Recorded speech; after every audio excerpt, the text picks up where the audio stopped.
Hey everyone, so here's Shepard, and I'm here with another tutorial for a weapon in Monster Hunter Tri Ultimate, this time with the bow, as requested by you, the fans. The bow is an interesting weapon. It is a great weapon for people to start learning how to fight monsters from a long range. The reason for that is you have an unlimited amount of ammunition. The only thing holding you back is your stamina. Outside of that, you have a variety of coatings you can put onto your bow. This will either increase the damage or apply a special status effect. In either case, all coatings are great, and that will be discussed fairly soon. First thing I want to discuss, though, is that each bow, similar to the gun lance, comes with a different sort of attribute on it. So, ignoring the type of arc shot, although we will return to that in a bit, you'll see that there are different levels of charge attacks on the bow. This is really important to keep in mind as you're picking what bow you're going to use, as different types of attacks are better suited to different sizes of monsters.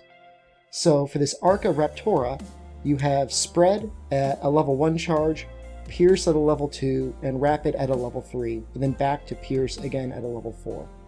So let's discuss briefly what those shots look like. So first, Spread level 1, by just tapping the button really quickly, you'll see I will shoot, and you will see 3 shots come out at a bit of an angle. The strongest arrow in this pack is the one in the middle, and the ones in the side do a little bit of extra damage as well. As these levels of shots go up, you'll find that the extra arrows as well as the center arrow grow damage over time. I'm going to put in an estimated damage chart after I discuss each, so here is Spread. Okay. And so next is Pierce. So at level 2, the shot becomes Pierce. Well, now it looks like it's even weaker than Spread, right? You only get 1 arrow. Well, the difference is that with Pierce, you only get 1 arrow, but this arrow will hit multiple times. So rather than just hitting once and going away, at level 2 it should hit and continue and hit the monster 4 times in total. The first time I recorded this video, I misspoke slightly and said that the Pierce shot actually gets decreasing damage as it moves through the monster. As you can see through this chart here though, what the Pierce shot will do is it'll do the same amount of damage, but as the charge level increases, will hit more times as it passes through the monster. Lastly, there is Rapid. Rapid is of course best for smaller monsters or when you want to break a specific part, because you can really focus the shots in. Now it's a little hard to tell because all you see is just this one little arrow flying out, but as you increase the level of Rapid, you get additional arrows all kind of falling into a center line. So as long as you're focusing right at the monster and aiming at them, you can aim by holding down the R button. You can also adjust the trajectory as well. You will be able to focus down parts fairly easily. One last thing to notice is that if you charge up to level 3 or higher, you get the ability to do a siege fire attack. So for this specific arrow, I get what's called the Blast Arc Shot. There are other types. There is the Wide type, which will do a very wide area of raining arrows, as well as a Focus type that will focus down arrows in a very tight, small area. Something to note is that even though these are Kelby and they would normally be knocked out anyways, these type of shots will actually KO monsters. So not only will it knock them out if you hit them in the head enough with it, but will actually cause exhaust damage as well, which can be really helpful, especially when the monsters cooperate. Something else to notice is the A button will allow you to use an arrow or sometimes a sword as an ancillary attack. This does do cutting damage, so if you want to be the cool guy in your group and try and find an opportunity to cut off tails, you can do so. So something about ranged weapons in Monster Hunter is that the distance you are to the monster actually affects how much damage you do. So I was using different types of meats to mark my spacing. So let's call this drugged meat here our starting range. So call this the monster. Back hop once. Let's drop a tinged meat. Now let's back hop again. Let's drop a poison meat. And now let's black hop one more time. Okay, and we will drop a large barrel bomb. Now what's the point of this? Well, the ideal length for any shot is 3 back hops. And the reason for that is any shot that is about 3 back hops away will get a multiplier of damage of 1.5. That is a huge boost, 50%. Now, that is basically bigger than anything else you could ever do in the game, just being the right distance. Now, for the different types of shots though, this isn't necessarily always consistent. Rapid can do 3 up to about 5, so 4, 5, and supposedly get a multiplier. And Pierce can go all the way to 6. So you see what that kill B is right now? If I hit him with a Pierce shot, that would actually do 1.5 times damage. That's wild! Unfortunately though, for Scatter, you're kind of stuck in a rut. You're kind of stuck in between 3 and 4 back hops. So you have a very narrow range, and not only that, Scatter shot spreads out fairly wide, so, you know, you're never going to really be able to hit all your shots at maximum damage at this range.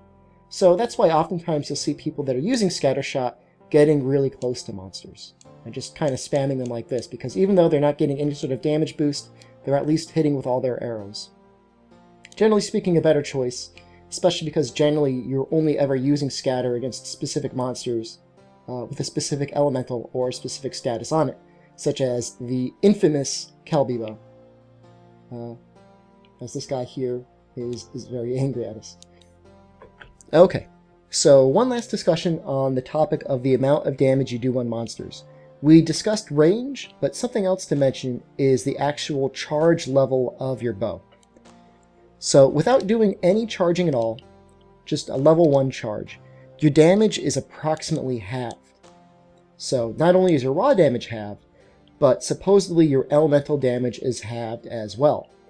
So if you're low on stamina, you can still do this to spam attacks really quickly, but you have to be in a really great position to spam fast. Otherwise, you're going to be doing substantially less damage than just charging up to level 1. Oh, and by the way, level 1 charge may or may not actually have the amount of status you do, so be careful. So charging up to level 1 gives you basically the damage you were meant to do.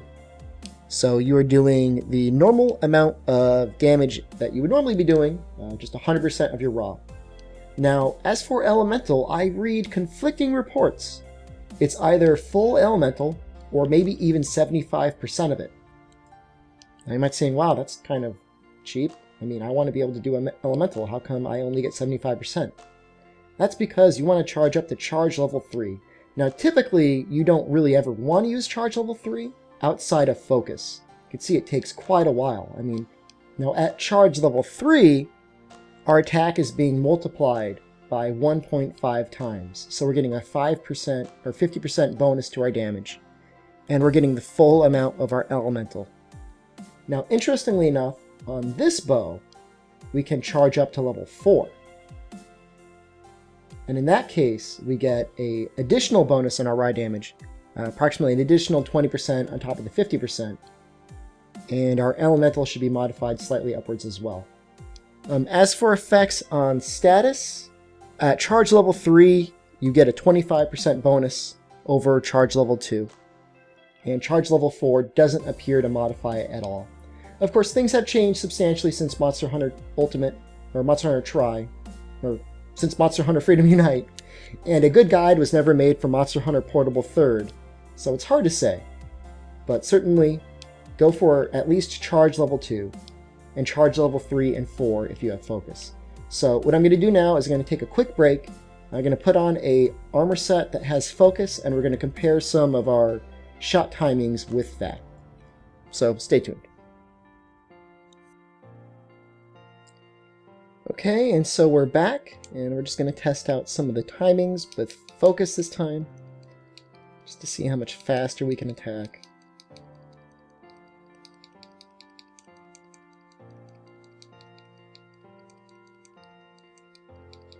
Okay, so that's a bunch of level 1s. Let's do a bunch of level 2s.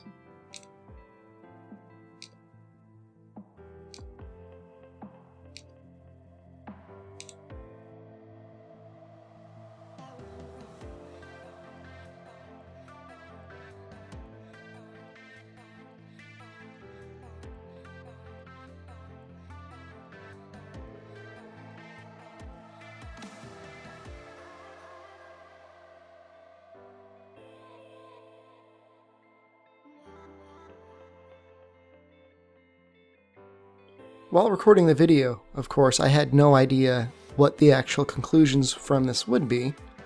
My base inclination was, of course, that level 2 shots would be the most effective in general, and suffice it to say, the results are actually a little mixed. Depending on what it is exactly you're using in terms of a coating, such as a power coating, it might be better to be charging up to level 3 shots a lot of the times, if only because you'd be getting more use out of each individual power coating.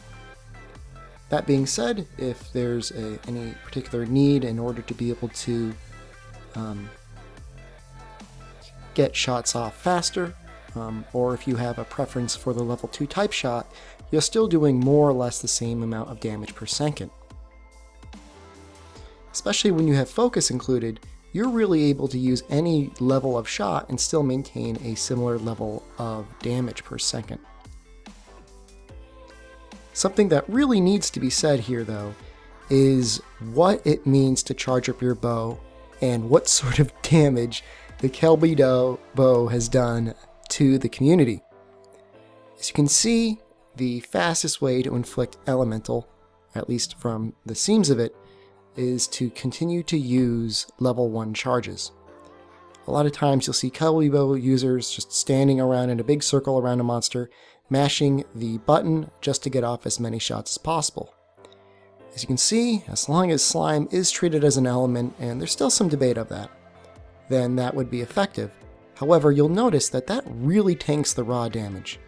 You might say to yourself, oh, there's only a difference of 0.4 to 0.5, that is not significant. Well, when you actually realize it's not just 0.4 to 0.5, it's actually 20% damage lost, and that's 20% damage lost on raw. Especially as the fight wears on, you're going to be finding yourself doing less and less damage as you proc less and less slime explosions.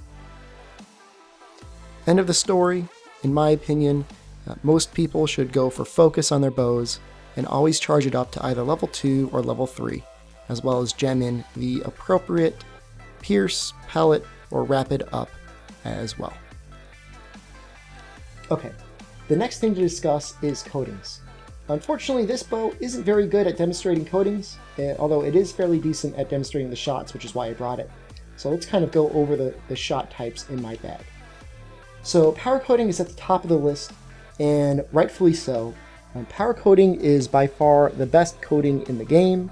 When you're using power coating, you're actually getting a damage boost of 50% on all of your shots. So just like you're getting a 50% damage boost by being in the right area, you're also getting a damage boost by using power shot or power coating as well. Cannot be beat. Next is the close range coating. So if we are 2 hops away or closer, so say from the poison meat up to the sleep meat, our damage will be increased by 30%. So not as good as the power coating, and we don't get as many, but typically if I'm using scatter shot and I know I'm going to be close to the monster anyways, it's worth bringing this. It's bonus damage and it is worth using. Next is poison shot. It goes without saying that this poisons monsters. Something to note for poison, para, sleep, and exhaust, as well as slime. Any of these status coatings here actually get rid of any elemental you would have had on this bow. So I don't have any elemental on this bow, it's just normal. However, if you are soloing a monster, something to keep in mind if you decide to use status shots is you are going to be losing out on some damage. Para and sleep are of course the same as poison. You put these on to cause some level of status on monsters. Exhaust is a little interesting. It works similarly to exhaust shot in that now all of your basic attacks do a level of KO damage. So you can use this to help KO the monster, as well as to attempt to exhaust them just a little bit faster. Typically, you wouldn't use this on your own, outside of maybe arena quests, although if you want to be really cool, 20 shots is really more than enough to KO a monster. Paint coating is fairly useless, although you can buy it, and if you're using a bow and you don't want to waste any bomb material, or maybe just a sat plant and paint bombs or paintballs, you can use it. I don't know. I never really use it, although I guess you can be really cool and try and hit monsters from far away with paint. And finally, there's slime. Some of you might be confused when you start bowing in that you're only in high rank and you're unable to buy slime coating. This is only something that's available to you once you're in G rank in the port. So don't be confused when you can't find it. Of course, you can combine in the field, so always bring some empty files with you. I typically always bring nitro shrooms and occasionally wet fish. Nitro shrooms and files will make power coatings. Wet fish and files will create close range coatings. Sleep, para, and toadstool, of course, create sleep, para, and poison coatings. Paint and file creates paint coatings. And bomb and files create slime coatings. So if you're trying to slime early on in high rank, you can do that. And Wankovi and empty files create exhaust shots. Okay, so that more or less handles the basics of the bow. Things to recap: each bow has different shot types available to it, sometimes at different levels. This differs for every bow. As the level of the bow increases, additional arrows are added, which was detailed in the charts that I showed earlier. Each bow can equip different coatings. Typically, you only want to choose bows that can at least use power coating, although there are exceptions made, rare exceptions. And each different bow has a different arc shot. So this one uses blast. You will also see wide and focus in the tutorials to come. So stay tuned. I'm going to be fighting a Narga Kuga in the arena, hopefully within the next day, followed by other additional fights that I haven't quite yet planned yet. But plan to see me focusing both with rapid, pierce, and scatter type bows. So look forward and enjoy.